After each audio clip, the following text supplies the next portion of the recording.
कहानी की शुरुआत जैकी नाम की लड़की से होती है जो कि एक डिटेक्टिव है, लेकिन उसे बहुत बड़े पैसे की एक सुराग मिली है। उस वजह से वो घबराई हुई है और अपनी टीम वालों को कॉल भी कर रही है। लेकिन जैसे ही वो एक जगह पे गाड़ी रोकती है, उसके ऊपर दनादन गोलियां चलाई जाती हैं। वो घायल हो जाती है और बदले में उन गुंडों के ऊपर खुद भी गोली चलाती है। साथ ही साथ यहाँ से किसी के पास में मैसेज करके फोन को नदी के अंदर फेंक देती है। लेकिन तब तक वहाँ पर गुंडे आ चुके थे और वो गुंडे जैकी नाम की इस लड़की को मार देते हैं। हमें पता चलता है कि जैकी के साथ में और भी लोग काम किया करते थे जो कि डिटेक्टिव ही थे। उस वजह से FBI वाले सारे डिटेक्टिव से एक एक करके पूछताछ करते हैं। ये पूछने की कोशिश करते हैं कि जैकी को कौन मार सकता था और आखिर जैकी को किस बारे में पता चल गया था।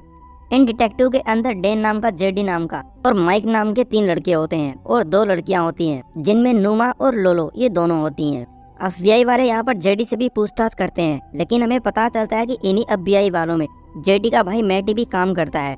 वो अपने भाई जेडी से सवाल पूछता है कि आखिर उसके साथ में तुम्हारा रिलेशन कैसा था, तुम्हें किसके ऊपर शक है। जेडी बेचारा बहुत ज्यादा गुस्से में आ जाता है और वो अपने भाई मैटी के ऊपर ही हमला कर देता है।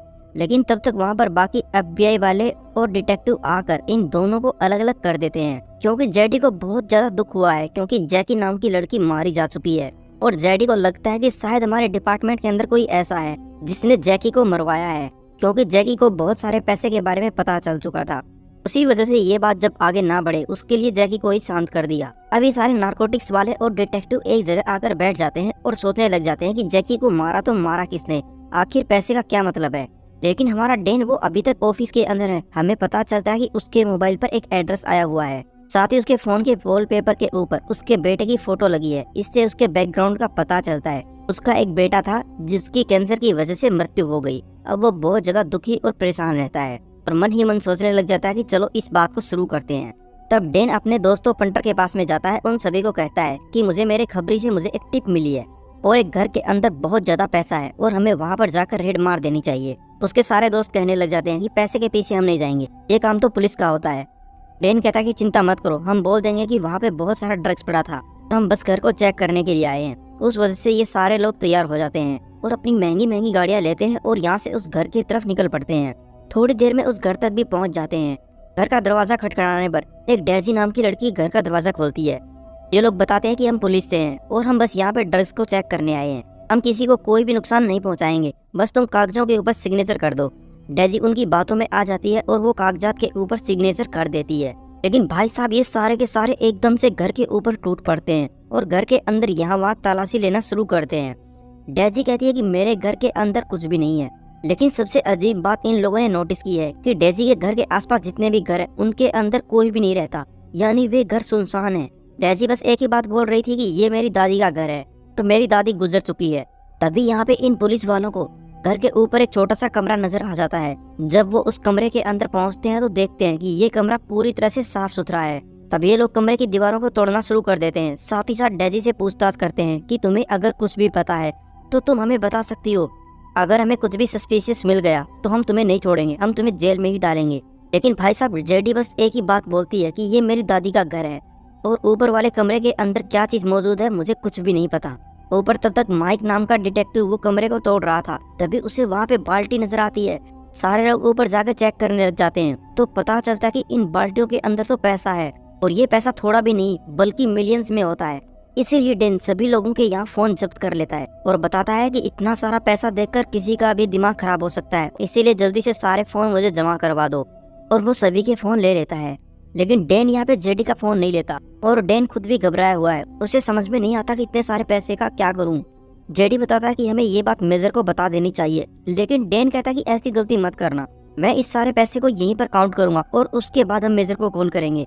एक भी डॉलर यहाँ वहाँ हुआ तो मेजर हमारी जान ले लेगा। इससे हमें पता चल जाता है कि डेन भाई कुछ छुपा रहा है। तभी डेजी नाम की लड़की बोल पड़ती है, वो बताती है कि जितना भी पैसा तुम लोगों को चाहिए वो ले जाओ, अगर देर हो गई तो तुम सब मारे जाओगे। लेकिन तभी एक पुलिस वाली गाड़ी इनकी तरफ आ जाती है। तब जेडी और डेन बाहर जाते हैं। पुलिस वाले इन दोनों से पूछते हैं कि तुम यहाँ पे क्या कर रहे हो। जेडी और डेन बताते हैं कि हमें कुछ टिप्स मिली थी और हम उसी के ऊपर काम कर रहे हैं, तुम लोग यहाँ से जा सकते हो। पुलिस वाले चले तो जाते हैं, लेकिन वो जाते जाते एक बात बोलते हैं कि हम ये बात मेजर को जरूर बताएंगे। जेडी डेन को कहता है कि हमें इस मामले को जल्दी खत्म करना होगा और पैसों की गिनती शुरू करनी होगी। तब तक सारे पैसे को गैराज के अंदर लाया जाता है। तब तक जेडी और डेन वहाँ पे आ जाते हैं डेन कहता है कि सारे लोग अपनी बुलेट प्रूफ जैकेट को पहन लो, मामला कभी भी बिगड़ सकता है। ये लोग एक गाड़ी को भी दरवाजे के सामने लगा देते हैं ताकि कोई अगर दरवाजा तोड़ने की कोशिश करे तो दरवाजा न टूटे। और डेन अपने लोगों को कहता है कि जल्दी से इस पैसे को काउंट करना शुरू कर दो, हमारे पास में बिल्कुल भी वक्त नहीं है। तब नुमा और लोलो ये दोनों पैसे को काउंट करना शुरू कर देती हैं और इनमें से माइक नाम के आदमी को उसे घर से बाहर नजर रखने के लिए भेज दिया जाता है। लेकिन जो माइक नाम का आदमी बाहर गया था वो जल्दी से किसी को मैसेज कर देता है, क्योंकि उसके पास में एक बर्नर फोन भी है जो कोई ट्रैक नहीं कर सकता और उसने ये फोन छुपा के रखा हुआ था। हो सकता है कि माइक की किसी के साथ में मिली भगत हो, लेकिन अभी कुछ भी नहीं कह सकते। तब तक जेडी और डेन ये दोनों मिलकर डेजी से पूछताछ करने लग जाते हैं, लेकिन डेजी कहती है कि मुझे इस बारे में कुछ भी नहीं पता। तभी यहाँ का फोन बजने लगता है। डेजी कहती है कि प्लीज कॉल को मत उठाना, लेकिन जेडी उस कॉल को उठा लेता है। सामने से एक आदमी बोलता है और कहता है जितना पैसा चाहिए उतना ले लो और यहाँ से भाग जाओ, $1.5 के लिए अपनी जान मत गवाओ। अब जेडी डेन को अकेले में लेके आता है और कहता है कि तुमने मुझे कहा था कि $3 लाख की टिप मिली है, लेकिन फोन वाला आदमी तो एक ही बात बोल रहा था कि $1.5 के लिए मत मरो, इसका मतलब तुम बीच में पैसे बना रहे हो। तब इसी बात को लेके इन दोनों के बीच में छोटी सी बहस हो जाती है।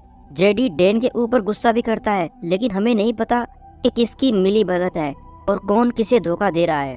जेडी डेन को ये कहता है कि जो भी तुम्हारा खबरी है जिसने तुमको टिप दी है मुझे उसके बारे में बता, लेकिन डेन ऐसा नहीं करता। तो जेडी कहता है कि मैं मेजर को कॉल करूंगा ताकि वो सारी पुलिस के साथ यहाँ तक पहुँच जाए। इस तरह से मामला धीरे धीरे अब यहाँ बढ़ने लगता है और हमें पता चलता है कि जो मूवी की शुरुआत में जैकी नाम की लड़की मारी गई थी उसी ने ही वो टिप दी थी। उसी ने मरने से पहले मैसेज करके इस बात की जानकारी डेन को दी थी और उसी वजह से डेन यहाँ तक पहुँचा है। हम जेडी को भी देखते हैं, वो बाहर आ जाता है। यहाँ से सीधा डीईए में अपने एक दोस्त को कॉल कर देता है। उसका दोस्त भी यहाँ से किसी जगह पे गया हुआ था और उसे कहता है कि हमें एक टिप मिली थी और यहाँ पे इतना सारा पैसा है कि हम गिन भी नहीं सकते। लेकिन इस पैसे को देखकर डेन का दिमाग पूरी तरह से खराब हो चुका है, इसीलिए मैं चाहता हूँ कि तुम यहाँ पे पहुँच जाओ और जल्दी से तुम अपने 2-3 पंटर लोग को भी लेके आना, क्योंकि यहाँ पर हम लोगों के बीच में कभी भी लड़ाई हो सकती है। तो वो डीए वाला कहता है कि ठीक है, चिंता मत करो, मैं बहुत जल्दी तुम तक पहुँच जाऊंगा। इससे हमें जेडी के ऊपर भी शक होता है, कहीं वो तो लोगों के साथ में नहीं मिला हुआ, क्या पता उसे ही सारा पैसा चाहिए हो। माइक बाहर अकेला था, तभी सारे घर की लाइट्स जलने लग जाती है। उसके पास में जेडी पहुंच जाता है। वो जेडी को बता देता है कि यहाँ सारे घर की लाइट्स जल गई है, इसका मतलब किसी को पता है कि हम यहाँ पे हैं। जेडी कहता है कि तुम अंदर जाओ और ये बात डेन को बता दो, मैं चेक करने के लिए आगे जा रहा हूँ। उस वजह से जेडी आगे चला जाता है और माइक वो घर के अंदर पहुंच जाता है। डेन तब तक मेजर के पास में कॉल कर देता है और मेजर को कॉल करके बता देता है कि यहाँ पर $150 लाख मिले हैं। और वो अंदर जाकर नुमा और लोलो इन दोनों को कहता है कि हम ये सारा पैसा चुरा सकते हैं और यहाँ से भाग सकते हैं। लेकिन ये सारी बातें डेजी नाम की लड़की सुन लेती है और जैसे ही माइक घर के अंदर पहुँचता है, डेजी ये सेम टू सेम बातें माइक को बता देती है कि यहाँ पे $150 लाख हैं और तुम्हारे दोस्त सारे पैसे को लेकर भागना चाहते हैं। तब डेन माइक के पास में आता है। माइक थोड़ा सा घबराया हुआ है। माइक बताता है कि बाहर जितने भी घर थे उनकी लाइट जल गई है और जेडी देखने के लिए गया हुआ है। तब डेन माइक को घर से बाहर लेके आता है और भाई इन दोनों के फेस को देख के ऐसा लगता है कि ये दोनों ही कुछ छुपा रहे हो। डेन अपनी गन निकालने की कोशिश करता है, शायद वो यहाँ पे माइक को मारने वाला है, लेकिन तभी वो ऐसा नहीं करता। वो माइक को घर के अंदर भेज देता है और खुद जेडी की तरफ निकल पड़ता है, यानी वो जेडी के साथ में कुछ करेगा। माइक घर के अंदर जाकर पैसे काउंट करवाने लग जाता है। तब तक अपना काम खत्म करके डेन भी पहुंच जाता है। माइक डेन से पूछता है कि जेडी कहाँ पे है, तो डेन कहता है कि वो तो बाहर ही है। नुमा भी बताती है कि यहाँ पर किसी का कॉल आया था, उसने हमें 10 मिनट दिए हैं और इस बात को 5 मिनट हो चुके हैं। तभी घर की लाइट चली जाती है और इनके घर के ऊपर ताबड़तोड़ गोलियां चलनी शुरू हो जाती हैं। ये सारे लोग छुप जाते हैं और बदले में गोलियां चलाने की भी कोशिश करते हैं। इनमें से एक गोली लोलो को लग जाती है, लेकिन अगले कुछ मिनट बाद गोली चलने की आवाज कम हो जाती है। डेन घर के बाहर भागता है और उन लोगों को पकड़ने की कोशिश करता है, लेकिन 2 आदमी गोली चला रहा था वो घर की छत के ऊपर से होते हुए यहाँ से बहुत दूर भाग जाता है, यानी कि वो इनके हाथ आता ही नहीं। तब तक हम जेडी को देखते हैं, वो बिल्कुल सुरक्षित है। जेडी के पास में एक लोकल आदमी है जिसके पास में बंदूक है। हमें पता चलता है कि वो आदमी किसी गैंग से बिलोंग करता है। जेडी अपने पंटर लोग को बताता है कि ये गैंग का आदमी है, इसने मुझे ये बताया है कि हमारे ऊपर हमला करने के पीछे इसकी गैंग का कोई हाथ नहीं है। तब ये लोकल आदमी जो गैंग का था ये अपने लीडर से बात करवाता है और गैंग का लीडर कहता है कि तुम लोगों के पास में जितना भी पैसा है उसे ले लो और वहाँ से चले जाओ। तुम्हारे ऊपर गोली चलवाने के पीछे मेरा कोई हाथ नहीं है और ना ही इस पैसे से मेरा कोई लेना देना है। डेन और जेडी समझ नहीं पाते कि यहाँ पे चल क्या रहा है। वो वापस घर के अंदर जाते हैं। लोलो घायल थी, अब उसके ऊपर बैंडेज लगा दी गई है। जेडी तब यहाँ डेन के ऊपर गुस्सा करता है और कहता है कि जैकी को मारने के पीछे हमें से ही किसी का हाथ है और मुझे लगता है कि डेन वो तुम हो। और तुम ये सारे पैसे ले जाने वाले हो। तब इन दोनों के बीच में छोटी सी लड़ाई हो जाती है। बाकी लड़कियां और माइक मिलकर इन दोनों को अलग अलग कर देते हैं। माइक वॉशरूम में जाता है जहां पता चलता है कि मेरे पास में मेरा बर्नर फोन नहीं है, यानी वो कहीं गिर चुका है। उस वजह से वो घबरा जाता है। लेकिन जेडी वो यहाँ से किसी एक और आदमी को कॉल कर देता है जो डीईए के अंदर है। इस आदमी को उसने पहले भी कॉल किया है और उसे कहता है कि मामला हाथ से निकल रहा है, जल्दी से तुम ट्रक लेके पहुंच जाओ। तो सामने वाला आदमी पूछता है कि यहाँ कितना पैसा है। जेडी उसे बताता है कि कम से कम 20 मिलियन पैसा है। इससे हमें जेडी के ऊपर भी शक होता है। तब तक घर के अंदर आग लग जाती है। हमें पता चलता है कि ये आग माइक ने लगाई है। लगाई क्यों है ये हमें आगे पता चलेगा। तब तक डीईए वाला एक आदमी गाड़ी लेके पहुंच जाता है। जेडी ने ही इस आदमी को यहाँ पे बुलाया था। सारे लोग पैसे को इस गाड़ी के अंदर रख देते हैं। डेन ऐसा करना तो नहीं चाहता था, लेकिन मजबूरी में उसे पैसे रखने पड़ते हैं। तब ये तीनों लोग, जिनमें माइक, जेडी और डेन, ये तीनों उसी ट्रक में बैठकर चले जाते हैं और तीनों लड़कियां वो यहीं पर रहती हैं। साथ ही अब ट्रक के अंदर डीईए वाला एक आदमी भी मौजूद है। इन चारों के पास में बंदूक है और हमें पता है कि इन चारों में से कोई एक गद्दार है। और गद्दार है कौन, उसी बात का अब पता लगने वाला था। जेडी अपना फोन निकाल लेता है और कहता है कि मैं मेजर को कॉल करूंगा। तब माइक बीच में बोल पड़ता है और कहता है कि माइक को तो पहले ही डेन ने बता दिया है, लेकिन डेन इस सारे पैसे को चुराना चाहता है। मैंने लड़के की बात सुनी थी, उसने बताया कि तुम 150 लाख डॉलर चुराने वाले हो। तब डेन यहाँ सब कुछ रिवील करता है और कहता है कि तुमने सब कुछ वही सुना जो मैं तुम्हें सुनाना चाहता था। मैं बस एक कहानी बनाने की कोशिश कर रहा था और मैं उस लड़की को जोर जोर से बोलकर सुना रहा था ताकि वो तुम्हें बताए, और उस लड़की ने किया भी यही। उसने तुम्हें 1.5 लाख डॉलर वाली बात बता दी। तब जेडी बोल पड़ता है और कहता है कि हमारे पास में जो कॉल आया था उसके ऊपर एक आदमी ने यही बात कही थी कि 1.5 लाख डॉलर लो और यहाँ से निकल जाओ। लेकिन 1.5 लाख डॉलर के बारे में तो किसी को कुछ भी नहीं पता था, केवल और केवल तुम्हें पता था, और वो भी उस लड़की डेजी ने तुम्हें बताया था। इसका मतलब वो कॉल तुमने ही हमें किया था। और तब जेडी उसका बर्नर फोन दिखाता है और कहता है कि ये फोन तुम्हारा है। माइक पहले तो मना कर देता है कि ये मेरा फोन नहीं है। जेडी बताता है कि लड़ाई के दौरान तुम्हारी बुलेट प्रूफ जैकेट के अंदर से मैंने ये फोन चुराया था। इस तरह से माइक पकड़ा जाता है। तब डेन सब कुछ रिवील करता है और बताता है कि मैं जेडी के साथ में मिला हुआ हूँ, और डेन ने जेडी के साथ में मिलकर इस पूरे प्लान को अंजाम दिया था। क्योंकि डेन को पता था जिसने भी जैकी को मारा है उसने जैकी को इसलिए मारा क्योंकि जैकी सब कुछ जानती थी। जैकी इस पैसे तक पहुँच पाए उससे पहले उन लोगों ने जैकी को मार दिया। लेकिन जैकी ने मरने से पहले मुझे एक मैसेज भेज दिया था, लेकिन पैसा कितना है इस बारे में उसने मुझे नहीं बताया था। और डेन कहता है कि मुझे माइक के ऊपर पहले से ही शक था। अब डेन उस डीए वाले से सवाल जवाब करता है और पूछता है कि ट्रक कौन चला रहा है, और तू बाकी लोगों को साथ क्यों नहीं लेके आया, यानी सिक्योरिटी क्यों नहीं लेके आया, और तू इस सारे पैसे को कहाँ पे लेके जाएगा। अब ये डीए वाला फंस जाता है। हमें पता चलता है कि ये भी शायद पैसे को चुराने के लिए यहाँ पे आया है। तो ये डीए वाला बंदूक निकाल लेता है और गाड़ी के अंदर ही गोली चलनी शुरू हो जाती है। जेडी और डेन इन दोनों के ऊपर गोलियां चलती हैं, लेकिन ये दोनों बहुत ज्यादा बहादुर हैं। गोलियों का सामना करते हैं, गाड़ी के ड्राइवर को मारते हैं, लेकिन डेन किसी तरह करके इन दोनों के ऊपर काबू पा लेता है। और माइक, उसे गोली लग चुकी थी, वो घायल हो चुका था, लेकिन वो माइक बताता है कि जैकी के ऊपर गोली मैंने नहीं चलाई बल्कि इस डीए वाले आदमी ने चलाई थी। और हमें यहाँ सब कुछ पता चल जाता है कि जैकी को मारने के पीछे माइक और डीए वाले आदमी का हाथ है।